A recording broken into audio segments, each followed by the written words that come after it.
Misalnya soal spanduk, kami menyerukan kepada polisi agar mencari tahu siapa aktor di belakang itu, karena misalnya kami melihat banyak spanduk itu dipasang di daerah-daerah strategis, bahkan ring 2 seperti Kuningan, ya, Rasuna Said dan sebagainya, yang tidak mungkin dilakukan masyarakat biasa.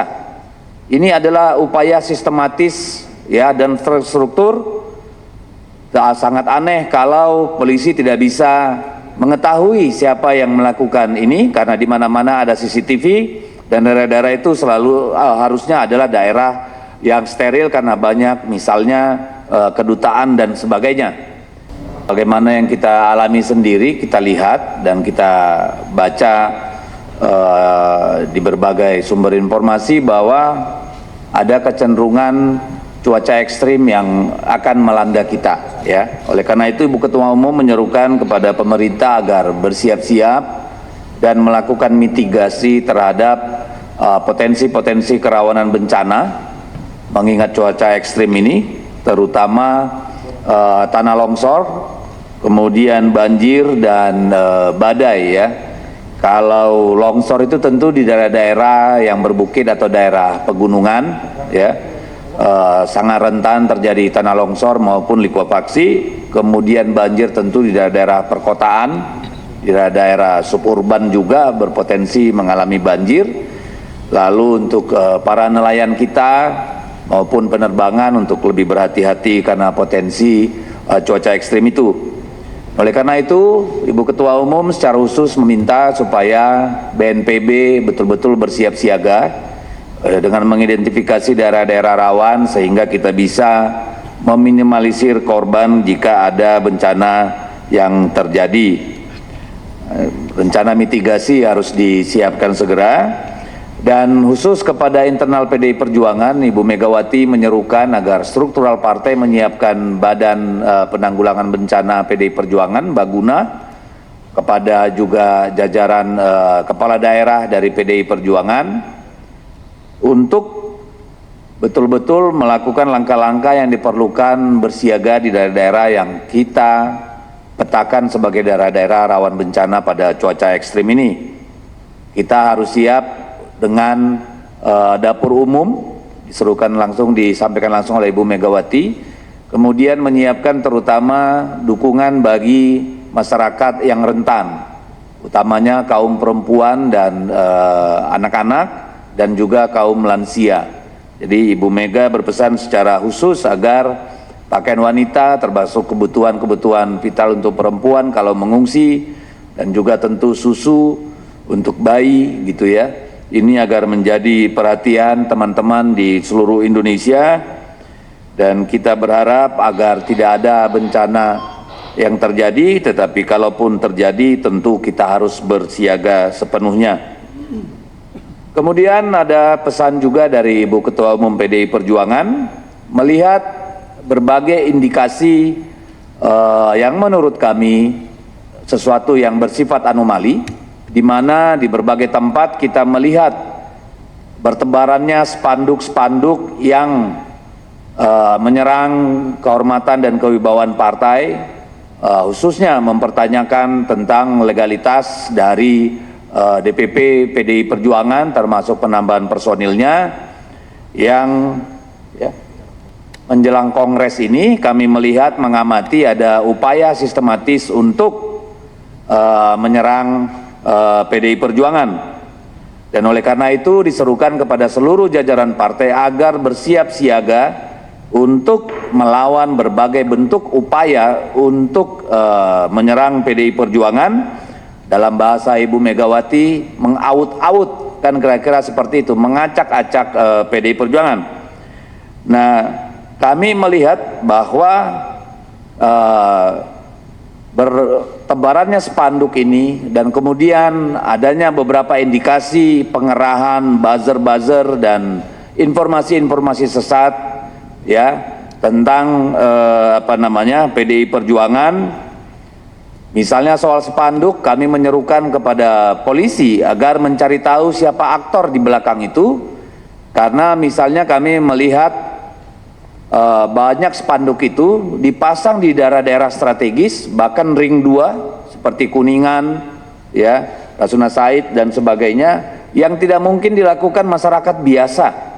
Ini adalah upaya sistematis, ya, dan terstruktur.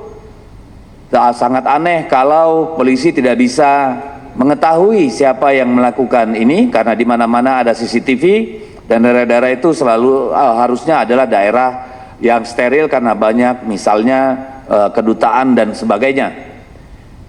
Juga kami menangkap ada upaya-upaya dari berbagai informasi dari berbagai pihak kepada kami adalah upaya-upaya kriminalisasi hukum, ya, yang sementara terjadi. Oleh karena itu kami menyerukan, Ibu Megawati menyerukan agar polisi tetap profesional dan presisi dalam menjaga stabilitas politik di negara kita, karena ongkosnya akan terlalu mahal kalau polisi gagal menjaga stabilitas politik yang akan berimplikasi terhadap stabilitas ekonomi, terlebih dalam situasi menjelang akhir tahun seperti ini, di mana kita juga melihat kurs dolar sudah semakin tidak terkendali. Dan ini sangat berbahaya karena Januari Februari biasanya perusahaan akan membutuhkan banyak sekali dolar untuk membayar kewajiban ataupun belanja.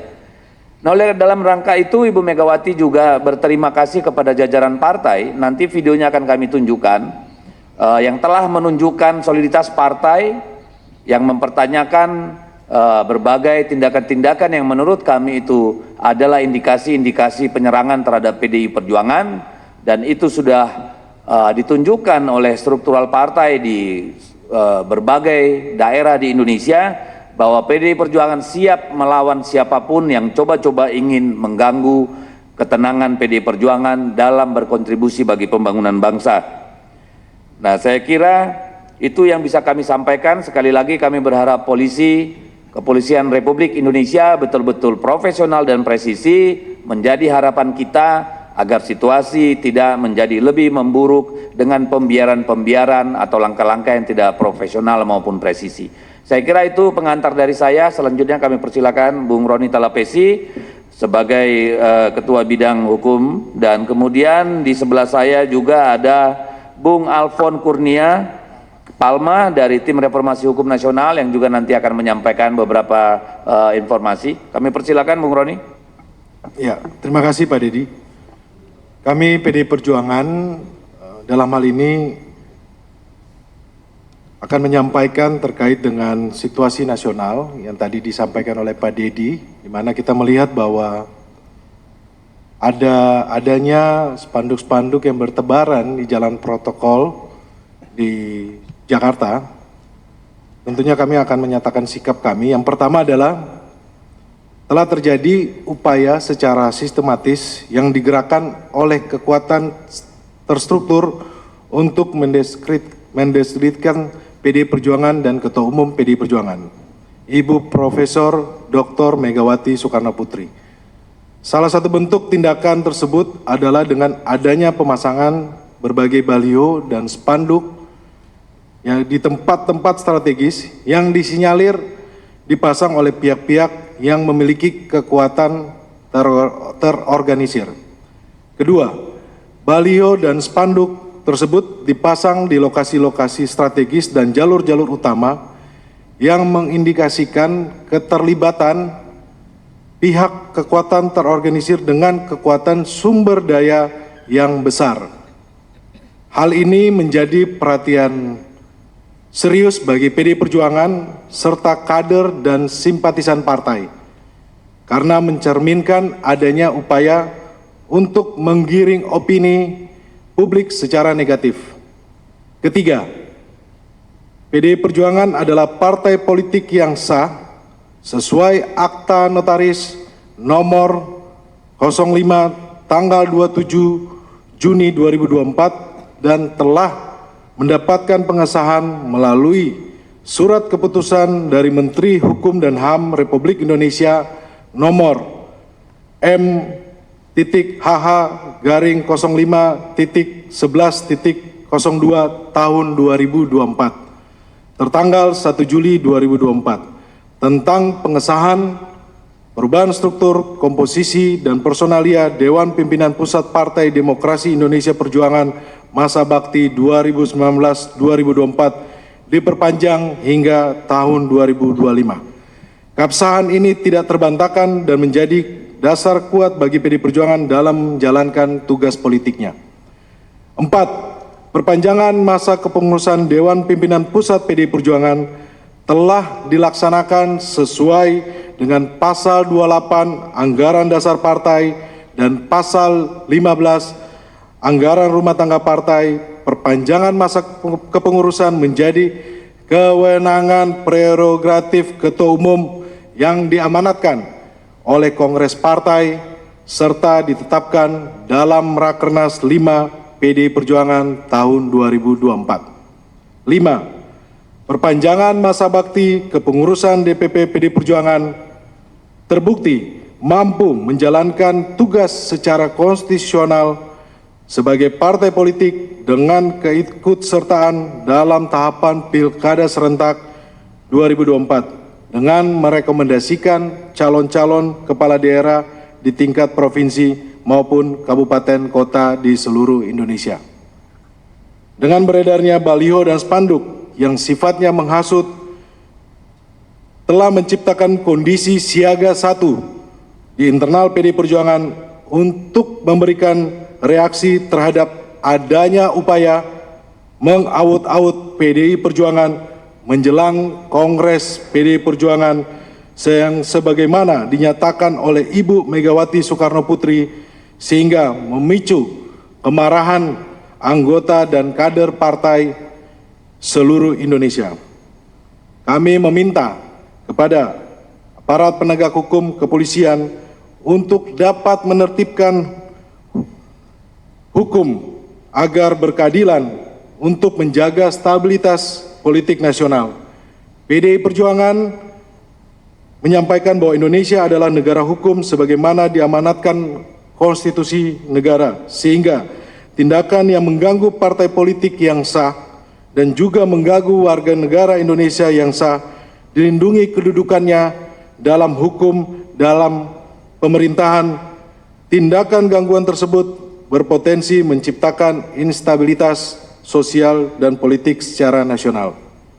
Demikian penyampaian rilis dari kami DPP PDI Perjuangan, dan kami PDI Perjuangan akan terus berjuang demi tegaknya demokrasi dan keadilan di Indonesia. Terima kasih. Ya, dipercepat itu pernah terjadi di tahun 2019 yang sebenarnya seharusnya Kongres di tahun 2020 dipercepat di tahun 2019 karena kepentingannya adalah pilkada, di mana pilkada teman-teman media bisa melihat ada pilkada di Solo itu di tahun 2020, dan pada saat itu di tahun 2019 tidak ada yang mempermasalahkan terkait dengan dipercepatnya Kongres. Jadi menjadi pertanyaan buat kami ketika hari ini kemarin kami bisa memperpanjang DPP, kemudian menjadi pertanyaan dan beredar spanduk, kemudian ada gugatan-gugatan kepada PDI Perjuangan. Itu saja yang perlu diketahui oleh rekan-rekan media. Terima kasih.